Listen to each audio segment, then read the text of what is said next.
यहाँ पर सारी जानकारियाँ सही दी जाती है, फिजूल का वक्त बर्बाद नहीं किया जाता है। कई लोग मन में सोचते हैं कि कैसे समझें मेरी साधना फलित हो रही है, कैसे समझें मेरे द्वारा की गई साधना सही दिशा में जा रही है। कुछ कहते हैं कि मुझे कैसे पता चलेगा कि मेरी साधना का लाभ मुझे मिल रहा है। आज मैं आपको वो 11 बातें बताऊंगा जिससे आपको पता चलेगा कि मेरी साधना फलित हो रही है, सन्मार्ग की ओर अग्रसर है। साथ ही साथ आप यह भी जानेंगे कि आपकी साधना फलित होने में कितना समय लगेगा। आज मैं एक आम आदमी बनकर आपको साधना के रहस्य को बताऊंगा। मेरी पूर्ण गारंटी है, इस वीडियो के बाद आप जान जाएंगे कि मेरी साधना कब फलित होगी। इसलिए वीडियो को अंत तक जरूर देखिएगा और जल्दी से लाइक बटन दबा दें। सामने दिख रहे लाल बटन को दबाकर चैनल को सब्सक्राइब करके बेल आइकन जरूर दबाएं। हमारे वेदमूर्ति तपोनिष्ठ पंडित श्री राम शर्मा आचार्य जी ने अपनी साधना शक्ति का सदुपयोग करके ही इतने विशाल गायत्री परिवार की नींव रखी, जो आज विश्व के सभी देशों में पहुंच चुका है। हमारे सभी गायत्री परिजन अपने तरीके से गायत्री साधना करते हैं। आगे चलकर आपको बताऊंगा कि हमारे पूज्य गुरुदेव किस प्रकार की गायत्री साधना हम परिजनों से चाहते हैं। आपके बहुमूल्य समय को गवाए बिना शुरू करते हैं आज का अद्भुत वीडियो। आज मैं आपसे एक दोस्त बनकर बातें करूंगा, इसलिए अपने शब्दों के चयन के लिए पहले ही माफ़ी मांगता हूं।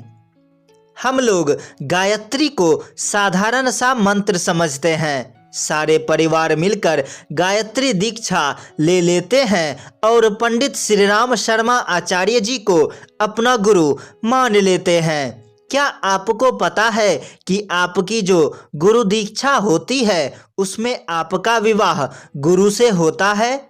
जी हाँ, आज आप जान लें कि गुरुदेव से आपका विवाह ही होता है। भौतिक जगत की दृष्टि से देखेंगे तो आपका विवाह नहीं होता है, लेकिन दुनिया के भोग विलास रीति रिवाज से उठकर सोचेंगे तो आपका आध्यात्मिक दृष्टि से पंडित श्री राम शर्मा आचार्य जी से विवाह ही होती है। जैसे आप अपनी पत्नी या पति से सारी बातें करते हैं, ठीक उसी प्रकार आप अपने सारे दर्द परम पूज्य गुरुदेव से शेयर कर सकते हैं। सिर्फ शारीरिक संबंध बना लेने से विवाह नहीं होता। अपने सोच के स्तर को ऊंचा उठाएं, भारतीय वेदांत दर्शन को पढ़ें। पत्नी या पति से ज़्यादा प्यार दुलार आपको गुरुदेव के पास मिलेगा। दूसरी बात यह है कि हमारे हाथ में माला क्या आ गई, एक दो दिन जप क्या कर लिए, खुद को बहुत बड़ा साधक समझने लगे। सभी परिजनों से कहने लगे, मैं तो 11 माला जप करता हूँ, मेरी साधना में 1 घंटे लगते हैं। यहीं पर आपके द्वारा की गई गायत्री साधना कमजोर पड़ गई। जिस प्रकार हम मैथुन की प्रक्रिया गुप्त करते हैं, ठीक उसी प्रकार अपने साधना को भी गुप्त रखना चाहिए। आपको याद है, आपने कभी कौवे को शारीरिक संबंध बनाते देखा है?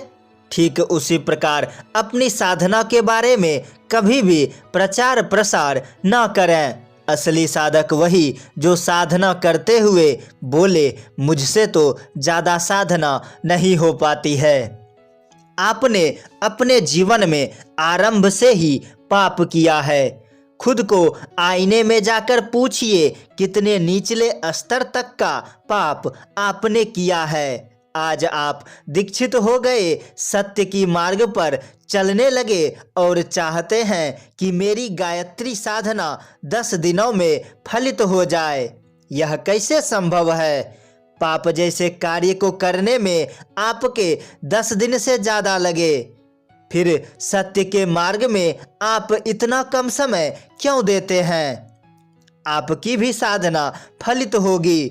सच्चे मन से साधना के इच्छुक हैं और उससे उच्च स्तर के लक्ष्य की प्राप्ति चाहते हैं, उनको पहले अपने मन, वचन, काया की शुद्धि का प्रयत्न भी करना चाहिए।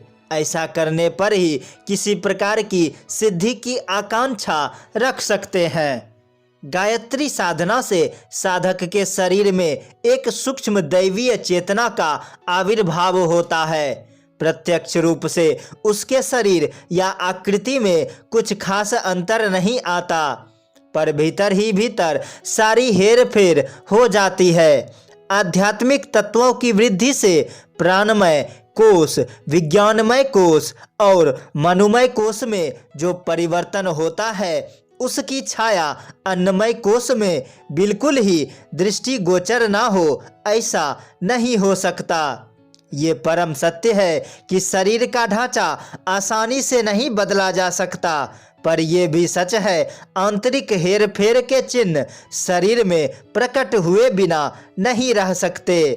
माँ के उदर में जब शिशु पलता है तो माँ के साथ बहुत सारी कठिनाइयाँ होती है। उनके शरीर में गिरावट आती है, भोजन कम करती है, खट्टे नहीं खा सकती है, माँ का मन भारी भारी महसूस करता है, आलस्यता भरी रहती है। लेकिन जब शिशु गर्भ से बाहर निकलता है तो माँ अपने में हल्कापन, उत्साह व चैतन्यता अनुभव करती है। ठीक उसी प्रकार साधक जब साधना करने बैठता है तो अपने अंदर एक आध्यात्मिक गर्भ धारण करता है। आत्मा जब परमात्मा से लिपटती है, आलिंगन करती है, तो उसे एक अविश्वसनीय आनंद आती है। इसे भक्ति की तन्मयता कहते हैं। जब दोनों का प्रागर मिलन होता है, एक दूसरे से आत्मसात होते हैं, तो उसे समाधि कहा जाता है। कोई भी सर्फ कितना विशाल या विषैला हो, उसे हर एक निश्चित समय में अपने त्वचा को त्याग करने की प्रक्रिया से गुजरना ही पड़ता है। उस समय का दौर सांप के लिए बेहद पीड़ादायक होता है, लेकिन जब उसका केंचुआ निकल जाता है तो वह अत्यंत उत्साही, ऊर्जावान, नयापन महसूस करता है। ठीक उसी प्रकार साधक जब साधना करता है तो सांप जैसे कठिन दौर से गुजरना पड़ता है। इतिहास गवाह है, जब जब मनुष्य अच्छे कार्य के लिए निकलता है तो उसके मार्ग में बाधा, विघ्न आते ही हैं। साधना का अर्थ है अपने अंदर की श्रद्धा तथा विश्वास की शक्तियों का सम्मेलन करके एक नई शक्ति का आविर्भाव करना, जिसे सिद्धि, दैवीय वरदान या चमत्कार भी कहा जा सकता है। इस प्रकार के उद्देश्य की प्राप्ति के लिए अपने पास भी कुछ साधन रहना आवश्यक है। जैसे किसी गंतव्य स्थान को कोई व्यक्ति निकले तो रास्ते में खर्च के लिए रुपया, खाने पीने की वस्तु आदि की व्यवस्था करनी पड़ती है। वैसे ही किसी दैवीय शक्ति की साधना करने के लिए सद्गुणों, सद्विचारों व सत्कर्मों की आवश्यकता होती है। आत्मा और परमात्मा का, सविता और सावित्री का मैथुन जब प्रागर आलिंगन में प्रारब्ध होता है तो उसके फलस्वरूप एक आध्यात्मिक गर्भधारण होता है। केचली भरे हुए सर्प की तरह वो भी खुद को भारी भारी, बंधा हुआ, जकड़ा हुआ, अवसादग्रस्त अनुभव करता है। आध्यात्मिक विद्या के आचार्य जानते हैं कि साधना की अवस्था में साधक को कैसी विषम स्थिति में रहना पड़ता है, इसलिए वो अनुयायियों को साधना काल में बड़े आचार विचार के साथ रहने का आदेश देते हैं। रजस्वला या गर्भवती स्त्रियों से मिलता जुलता आहार विहार साधकों को अपनाना होता है, तभी वे साधना संक्रांति को ठीक प्रकार से प्राप्त करते हैं। आहार दोष, आलस्य, अधैर्य, असंयम, घृणा, द्वेष, विलासिता, कुसंग और अभिमान आदि के कारण भी साधक अपने मार्ग से भटक जाते हैं। भ्रष्टाचार, चोरी की कमाई, दूसरे के अधिकार का अपहरण, घोर स्वार्थ, शारीरिक शोषण, झूठ बोलना, धोखा देना आदि जैसे दोषों का आजकल बाढ़ आ गया है। ये सारे कुकर्म मनुष्य के किसी भी दैवीय शक्ति का अयोग्य बना देते हैं।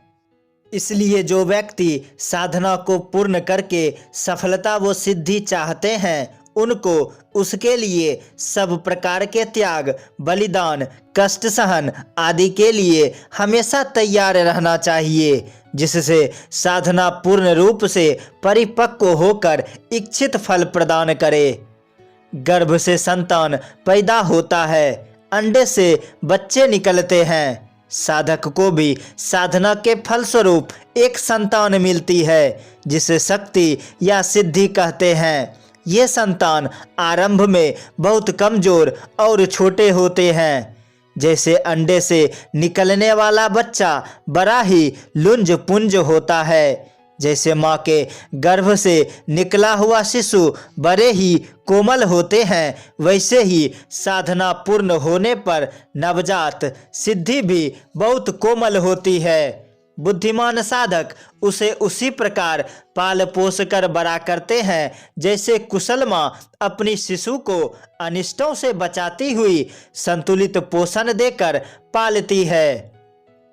साधना जब तक साधक के गर्भ में पलती रहती है, कच्ची रहती है, तब तक उसके शरीर में आलस्य, अवसाद के चिन्ह रहते हैं। स्वास्थ्य गिरा हुआ, चेहरा उतरा हुआ दिखाई देता है।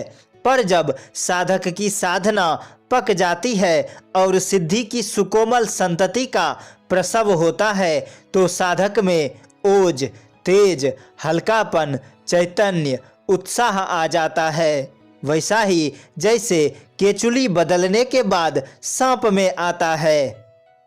वीडियो को कट न करें, कुछ गुप्त बातें अभी बाकी है। आपके सिद्धि का प्रसव हुआ है या नहीं, आपकी साधना फलित हो रही है या नहीं, इन 11 लक्षणों से आपको पता चल जाएगा।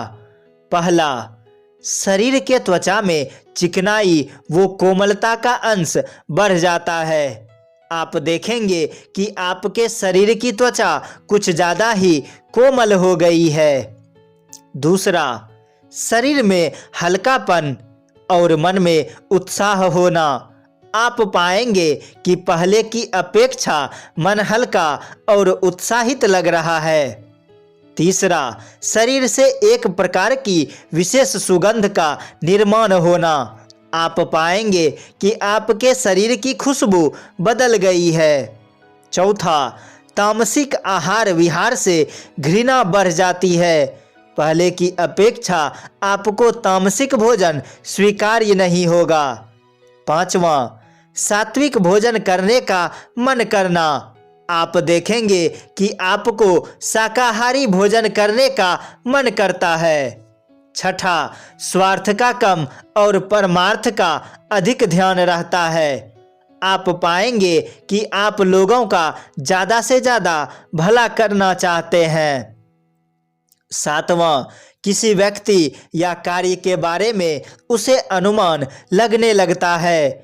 बाद में पता चलता है कि मैं तो उसके बारे में ठीक ही सोच रहा था।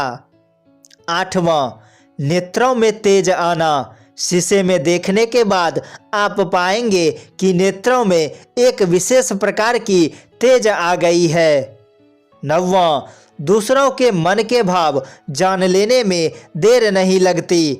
आप यह हमेशा अनुभव करेंगे कि आप सामने वालों की बातों से उनके मन की भावना को जान लेते हैं। 10वां, भविष्य में घटित होने वाली घटनाओं का पूर्वाभास मिलने लगता है। अंतिम और 11वां, शाप या आशीर्वाद लगने लगता है। आप अपनी गुप्त शक्तियों से दूसरों का लाभ या बुरा कर सकते हैं। ये 11 बातें बताती है कि आपकी साधना फलित हो रही है। इस शक्ति को जो साधक पालते पोसते हैं, उसे पुष्ट करते हैं, वो भविष्य में सुखी व शांत जीवन व्यतीत करते हैं। किंतु जो फूहर जन्मते ही सिद्धि का दुरुपयोग करते हैं, अपनी स्वल्प शक्ति का विचार न करते हुए उस पर अधिक भार डालते हैं, उनकी गोद हमेशा खाली ही रह जाती है। मुझे पता है वीडियो काफ़ी लंबा बन गया है और गिने चुने 1-2 दिव्य श्रोता ही यहाँ तक पहुँच पाए हैं, तो कुछ विशेष बातें सिर्फ आपके लिए। हम गायत्री परिजन अपने तरीके से गायत्री साधना करते हैं। जब मन हुआ, जैसे हुआ, किसी भी अवस्था में गायत्री साधना शुरू कर देते हैं और मन में सोचते हैं, मुझे तो गायत्री साधना का लाभ ही नहीं मिल रहा है। क्या आप जानना चाहते हैं कि हमारे परम पूज्य गुरुदेव किस प्रकार की गायत्री साधना चाहते हैं? वो कैसे गायत्री साधना की आकांक्षा हम परिजनों से करते हैं? तो अभी हमारे आई बटन में जाएं, वहाँ एक वीडियो है। गुरुदेव के अनुसार गायत्री साधना कैसे करें, वीडियो देखें और आज से ही गायत्री साधना शुरू कर दें। आपसे एक नम्र निवेदन है कि कभी भी आप अपनी गायत्री साधना को माला जप की गिनती से न आंकें। जितने भी जप करें, पूरी श्रद्धा, ईमानदारी व कर्तव्य निष्ठता के साथ अपने गायत्री मंत्र, अपने साधना पर पूर्ण विश्वास रखें। फिर गायत्री मंत्र आपको अपना अधिकारी मानकर आपको वो सब कुछ देगी जो आप चाहते हैं। एक ईमानदार साधक को गायत्री महामंत्र उसे उसके सपनों से ज़्यादा देती है। इसलिए श्रद्धा और आत्मविश्वास के साथ गायत्री महामंत्र का जप करें। आने वाले 15 दिनों में आपको परिवर्तन दिखाई देने लगेगा। हमारे बहुत सारे परिजन शिकायत करते हैं कि वर्षों से गायत्री साधना माला जप कर रहा हूँ। 3 माला नहीं, 11 और 21 माला जप करता हूँ, लेकिन कोई लाभ नहीं मिलता है। क्या आप जानना चाहते हैं आपके किस गलती के वजह से आपको गायत्री साधना का लाभ नहीं मिल रहा है? तो अभी हमारे आई बटन में जाएं, वहाँ एक वीडियो है। वर्षों से की गई गायत्री साधना का लाभ आपको क्यों नहीं मिल रहा है? उस वीडियो को देखें और खुद रियलाइज करें कि आपको आपके साधना का लाभ क्यों नहीं मिल रहा है। आपके युवा परिवार का सिर्फ YouTube चैनल नहीं, आपका युवा परिवार अपने परम पूज्य गुरुदेव के विचारों को जन जन तक पहुंचाने का प्रयास करती है और काफ़ी सूक्ष्म स्तर पर गुरुदेव के युग निर्माण का सूक्ष्म कार्य भी करती है। क्या आप जानना चाहते हैं आपका युवा परिवार कौन कौन से सूक्ष्म कार्य करते हैं? अभी हमारे आई बटन में जाएं, वहाँ एक वीडियो है। तेजस युवा प्रकोष्ठ एक परिचय पार्ट 3। उस वीडियो के माध्यम से आप युवा परिवार के द्वारा किए गए सूक्ष्म स्तर की युग निर्माण के कार्यों को देख सकते हैं। हमारे जीवन में बहुत सारी समस्याएं हैं, हर समस्या का हल है। अगर आपके जीवन से जुड़ी कोई भी प्रश्न है तो अभी कमेंट बॉक्स में जाकर पूछें। पूज्य गुरुदेव के सूक्ष्म उपस्थिति में आपके सारे सवालों का जवाब दिया जाएगा। अपना सलाह व मार्गदर्शन अपने युवा परिवार को जरूर दें। आपका युवा परिवार आपके हर सलाह का स्वागत करती है।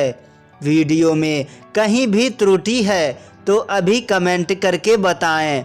उन त्रुटियों को अविलंब दूर किया जाएगा। वीडियो को कम से कम 5 गायत्री परिजनों को शेयर जरूर करें।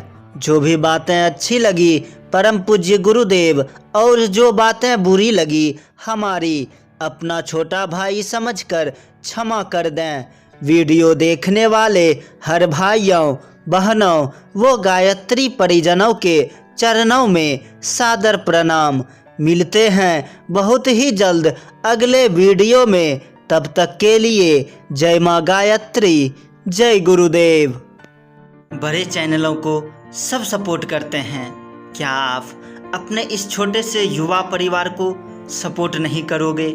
सामने दिख रहे लाल बटन को दबाकर चैनल को सब्सक्राइब करके बेल आइकन ज़रूर दबाएं और स्क्रीन पर दिख रहे नेक्स्ट वीडियो को ज़रूर देखें।